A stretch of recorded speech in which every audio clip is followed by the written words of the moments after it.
Inisial Mas. J ya Mas. Sementara ya. Inisial sementara yang berinisial J sudah berkenan untuk jadi ketua Dewan Pembina. J ya Mas. J. Hah? Ya J.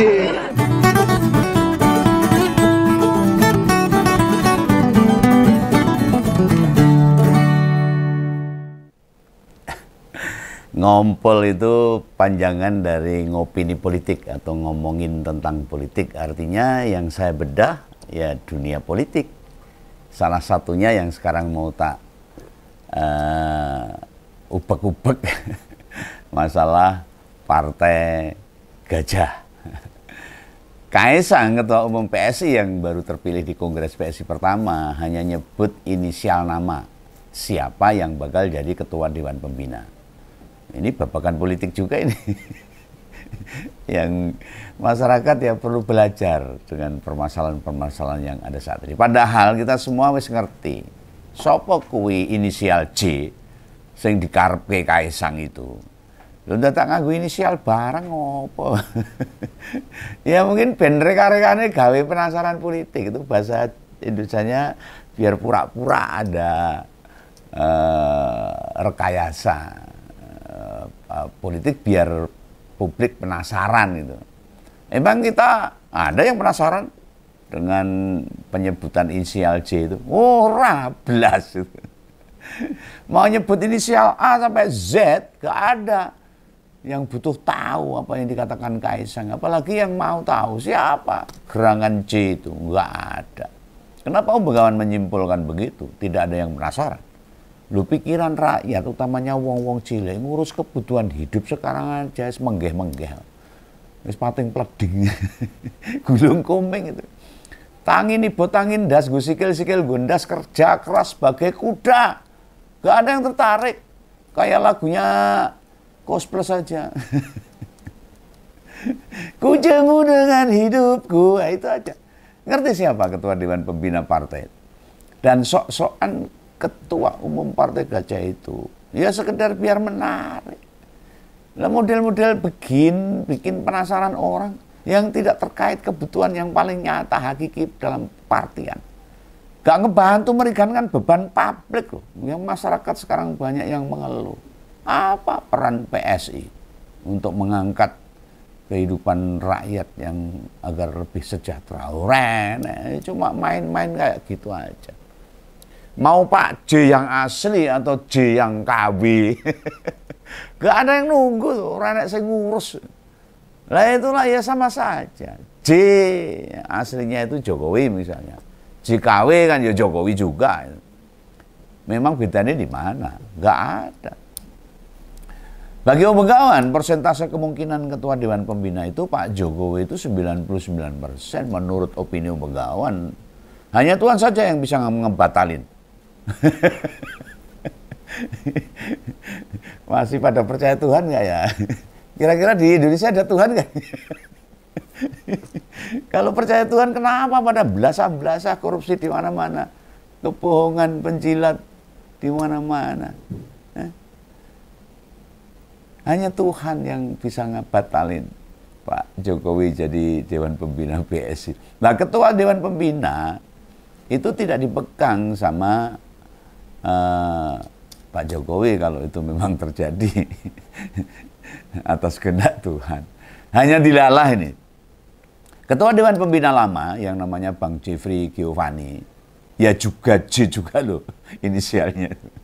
Apa ada J selain dua nama itu? Nah, selain J Pak Jokowi atau J Jeffrey? Atau mungkin Jusuf Kalla atau Jusuf Hamka, apa Pak Jimli Asidik, mantan ketua MK, ya, nggak tahu itu. Apa Mas Jajak, teman saya kartunis nasional di Surakarta sana. Ya orang mungkin banget loh.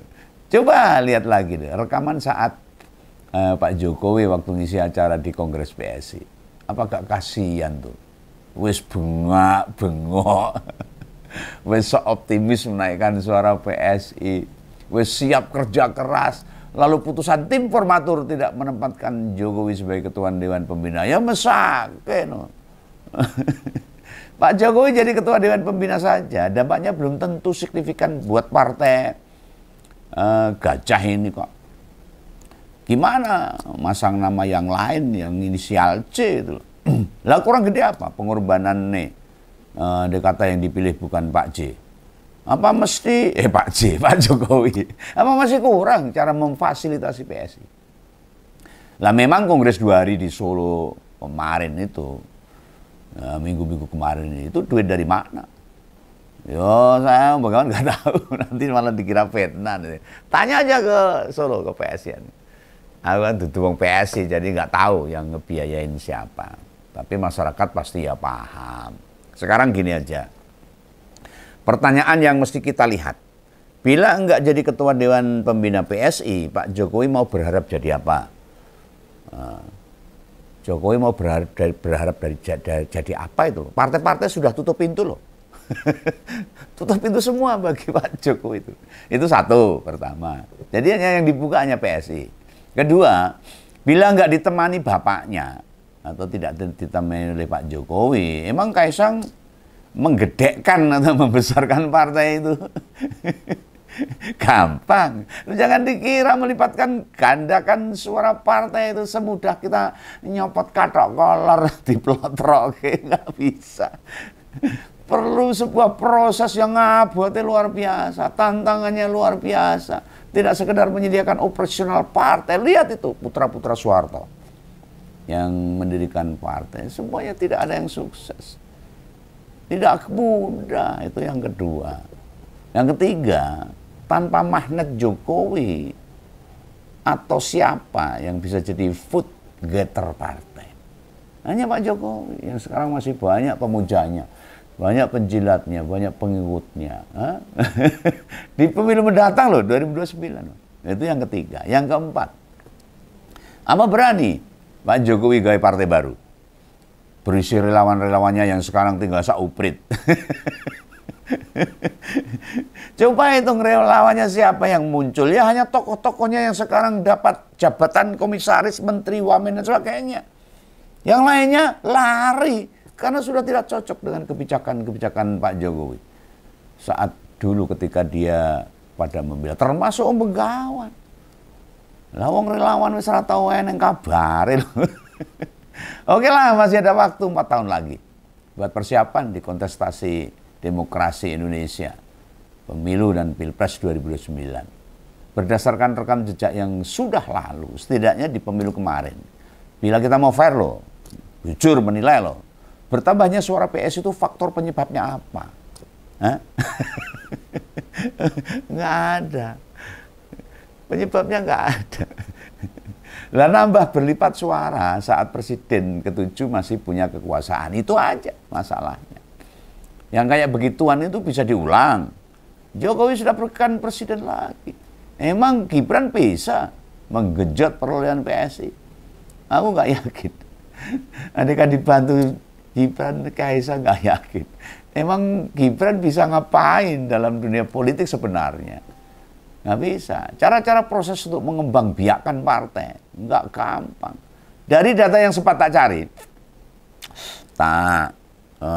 lihat-lihat itu. Memang sih pemilih PSI hampir meningkat 100%. Hampir meningkat 100%. Tahun 2019 PSI itu suaranya cuma 1,89. Kurang dari 2%. Kurang dari 2%. Terus jadi 2,81%. Itu dari total pemilih pemilu. Jadi ya ada peningkatan 1%. Tapi masih jauh dari syarat partai itu masuk Senayan. Nah, penambahan itu emang benar menghasilkan penambahan kursi untuk wakil rakyat provinsi maupun kabupaten kota. Cuma provinsi yang ada suara PS itu hanya yang 5 tahun. 5 tahun yang lalu itu 13. Sedangkan tahun kemarin itu jadi 13 provinsi.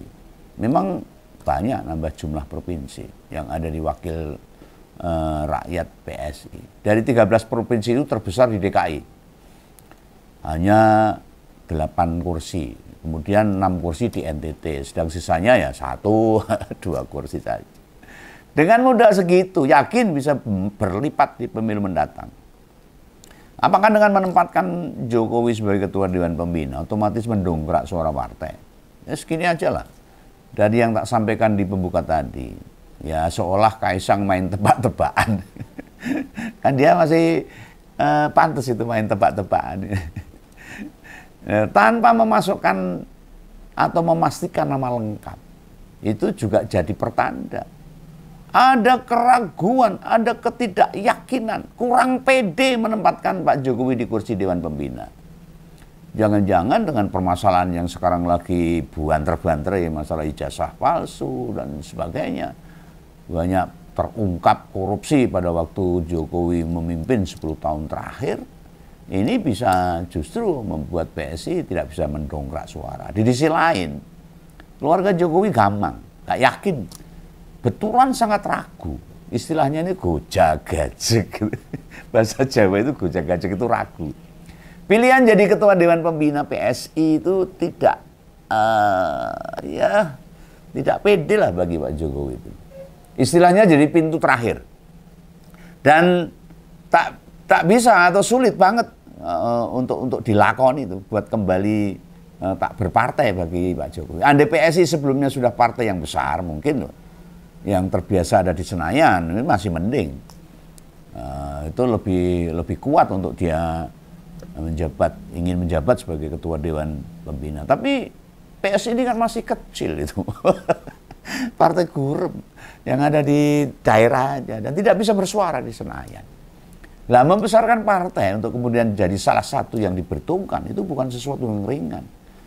Maka ini kerja keras lagi bagi Pak Jokowi dan keluarga. Nah itu yang membuatkan mereka gojak-gajek.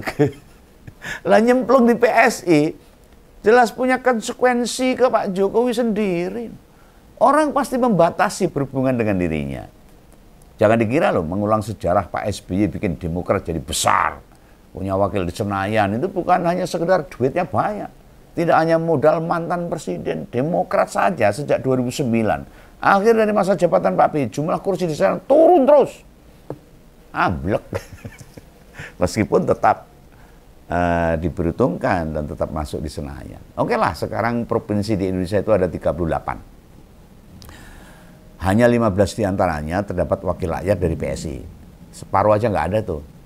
Total wakil rakyat PSI di provinsi cuma 13 wilayah, 13 daerah provinsi. Dengan sudah tak punya jabatan sebagai kepala negara Pak Jokowi itu, realistikah? Realis nggak membesarkan PSI bermodal nama Jokowi? Belum lagi, tak ada nilai jual yang ada dalam dirinya sekarang. Justru yang sering muncul di pemberitaan, lebih banyak berita negatifnya. Dari dipecat dari PDIP,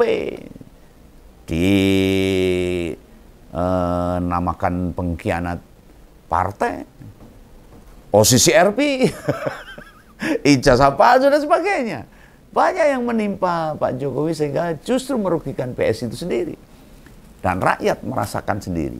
Pernahkah kita mendengar suara kritis wakil rakyat dari PSI sekarang? Beda dengan yang dulu waktu dipimpin oleh Grace atau Giring. Yang membela kepentingan rakyat. Nggak ada sekarang. Jangankan di provinsi di luar Jawa. Di NTT yang ada 6 orang wakil rakyat PSI. Di Jakarta ada 8. Itu masih ibu kota negara. Dekat sama pusat pemerintahan. Pernah dengar suara kritis wakil rakyat dari PSI?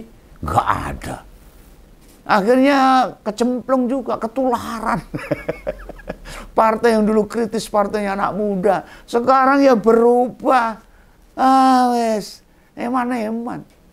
Nggak kayak zamannya kepemimpinan Sis Kris Natali. Dan Bro Giring Kanesa itu. Sudah berubah sekarang PSI itu. Dulu ideologi PSI itu mudah kita tangkap. Berupa solidaritas, kepedulian, perhatian pada kepentingan publik dan rakyat. Setelah diambil Kaisang, apa sih perjuangan atau yang dibela nih PSI? Kan kayak hilang. Ngurusi awake dhewe, ngurusi kepentingan partai, mendiamkan kesulitan rakyat. Pada diam semua itu, termasuk petingginya. Kita yang ngerti dengan 8 wakil rakyat di Jakarta, mestinya suaranya lebih kuat. Banyak jumlahnya, kenapa malah senyap? Padahal gubernurnya Mas Pram loh, yang secara genealogi itu tidak satu kubu. Bukan rekan koalisi nasional. Maka harusnya PS itu berani kritik kepada Mas Pram dan Bang Dul. Tapi nggak ada. Mungkin mereka juga Ya tahu diri lah. Pernah dengar tuh siapa satu di antara anggota DPRD Provinsi Jakarta yang mengkritisi kebijakan Mas Pram? Renek. Siapa yang bisa menemukan? Kritis bersuara menemukan celah lemah kepemimpinan Mas Pram. Renek, nggak ada. Ini maksudnya wakil rakyat dari PSI loh. Bila mereka semua yang jadi wakil PSI di DPRD Provinsi Kabupaten Kota tak bersuara, lu gimana masa depannya? Amplop lagi, sembako lagi yang mau dimainkan. Wah, hancur dah kita. P3 aja loh, partai lawasan yang ideologinya lumayan kental sama agama. Elit-elit di level nasional ada Gus Romi, Mas Lukman Hakim, keingat SD. Oh, ingat SD aja. Om Begawan turut berduka cita atas wafatnya mantan ketua umum P3 itu, Pak Surya Dharma Ali. Sampai lupa saya, ikut berbela sungkawa dan yang sampun tilar dunya. Semoga beliau mendapat tempat terbaik di sisi Tuhan Yang Maha Esa. Nah, tak lanjut dah ya. Tadi wis tak sebut ada Mas Romi, Lukman Hakim, Pak Mardiono, saiki ketambahan Pak Sandiaga Uno. Itu aja gagal loh. Di pemilu kemarin 2024, ambiar, gak lolos ke Senayan. Suaranya kurang. Vote getter mereka itu belarah-belarah, berlipat dibanding PSI. Gejala awal apa? Kalau PSI mau belajar ke P3, ya harus punya kesiapan. Harus punya kesiapan. Nek di tingkat daerah saja tidak mencukupi ngirim wakil rakyat buat kursi DPRD. Penjumlahan nasional yobluk sama aja. Tidak akan sampai 4%. Dan gagal lagi memenuhi parliamentary threshold sebagai syarat untuk masuk Senayan. Ini tak sarankan ini. Lalu saya bisa menyarankan siapa saja. Partai apapun yang tidak sesuai dengan harapan saya atau partai yang saya dukung atau partai yang saya senang itu, saya memberi saran aja. Karena menurut Om Begawan, partai ini adalah alat untuk mensejahterakan rakyat harusnya. Nah, ini saran saya, tidak usahlah target masuk Senayan 5 tahun mendatang. Tambah dulu tuh kursi-kursi wakil rakyat Partai Gajah, baik di tingkat 2 kota kabupaten maupun di provinsi. Pemilu kemarin, P3 itu suaranya jauh lebih tinggi loh dari PSI. P3 itu secara nasional mendapatkan 3,87% pemilih, kurang 1,3, 0,13 masuk Senayan. Di tingkat provinsi mereka hanya kosong di DPR di Bali, Sulawesi Utara dan Maluku Utara dan Papua Barat. Total wakil rakyat P3 ada 90-an di 33 provinsi dan 560-an kabupaten kota. Apa yang tak sampaikan ini ya silahkan dipikir ulang. Utamanya sama sang mastermind. Lu jangan dikira loh, gedein partai, membesarkan partai itu semudah kita niup balon. Sebel meledung gede itu. Hah? Langsung mak bedengus, enggak, susah. Om Begawan bukan mau melarang, ini ngasih saran. Apalagi aku mendukung Pak Jokowi ke PSI, enggak akan lah, terserah aja. Posisi atau perasaan Pak Jokowi sekarang, menurut Om Begawan loh, utamanya di mata publik, itu pecah berkeping-keping. Prediksiku dia itu hopeless, hilang harapan buat pekerja membesarkan sebuah partai. Kita tidak menafikan atau membantah bila wis tidak ada pendukung. Ya enggak juga, masih ada pendukungnya Pak Jokowi. Apalagi yang masih menjilat, masih memuja, masih banyak. Masih adalah yang mendengarkan bila Pak Jokowi bicara. Tapi jumlah merosot jauh. Yang datang ke rumah dia, delidir, bendino, itu jangan dikira itu pasti semua pemilihnya, belum tentu. Mereka ya hanya pengen selfie, pengen dikenal di media, dan banyak alasan mereka yang datang. Ada yang pengen buah tangan dan sebagainya, souvenir dan sebagainya. Banyak alasannya. Banyak yang ke sana itu sekedar punya kenang-kenangan bisa. Ya bisa foto sama presiden mantan. Itu saja. Tidak semua yang terlihat jingkrak-jingkrak habis foto dengerin yang disampaikan Jokowi, apalagi bersedia memilih PSI. Oh, belum tentu. Indikator mengukurnya gampang kok. Buat nimbang apa orang ngefan, mendukung, bahkan pernah ke sumber buat foto bareng pada gembruduk daftar jadi ke PSI itu. Enggak, kenyataannya enggak ada. Om Begawan jadi punya ide ini. Kan yang pada antri tiap hari di depan rumah Jokowi itu pasti bukan orang dengan karakter kayak saya ini. Melihat perilakunya sudah berkhianat ke partai, ngacak-acak konstitusi, merasa tidak bertanggung jawab, atau memiliki beban moral atas kondisi negara sekarang. Wegah mendukung politisi kayak begituan. Warga yang ke rumahnya, apa bisa dipastikan tertarik sama PSI? Banyak yang belum jadi kader sebuah partai loh, yang datang ke sana. Gimana seandainya usai dilantik sebagai ketua Dewan Pembina PSI, warga yang nemui dan meminta foto bareng di Sumber sama Jokowi itu, lalu diwajibkan jadi kader PSI. Nah, itu bisa dengan cara begitu. Jadi sekalian aja buat tempat untuk pengkaderan di sana tuh, mencari massa sekalian aja, atau mempercepat jumlah pemilih hingga jadi kader PSI supaya makin banyak. Jangan pakai kesadaran, nggak akan tambah PSI itu nanti. Ya 187 ribuan itu malah sok sudo nanti. Nek wis pada mati misalnya sebagian. Oke lah, ini menjadi pemikiran yang tidak mudah. Dengan masih banyaknya orang-orang ke rumah Jokowi, minta mereka sekalian bikin KTA. Nek menolak tetap boleh ketemu dan salaman, namun tidak diladeni foto. Wah, ini sebagai salah satu upaya untuk memasarkan PSI. Loh, ini tidak apa-apa, ini saran kok. Ini tak bayangin di depan rumah Pak Jokowi itu ada meja pendaftaran, alat scan KTP misalnya, kamera foto, serta alat cetak kartu KTA-nya PSI. Jadi pas datang langsung isi formulir, scan identitas, baik KTP, SIM atau paspor, dilanjutkan antri foto sama Pak Jokowi. Bar foto langsung masuk ke ruang snack sambil istirahat, masuk PSI kan gitu. Ini saran aja. Lu pas mau pulang dapat souvenir kaos. Kaos gambarnya Pak Jokowi atau warna pink, sekalian untuk KTA PSI. Wow, guna efektif. Merekrut kader baru, lalu bila ada yang nggak mau game, wah, nggak usah foto bareng. Ya sudahlah. Ini cara yang saya sarankan yang terbaik. Sebagai Dewan Pembina yang baru, ini tak bayangin nih Pak Jokowi punya kebijakan begituan. Sampai 5 tahun ke depan jumlah PSI bakal gegirisi itu. Kalau sukses itu. Nek lancar loh. Nek lancar, partai Pak BY sok mungkin langsung disalib. Kok disalib? Dikejar gitu loh.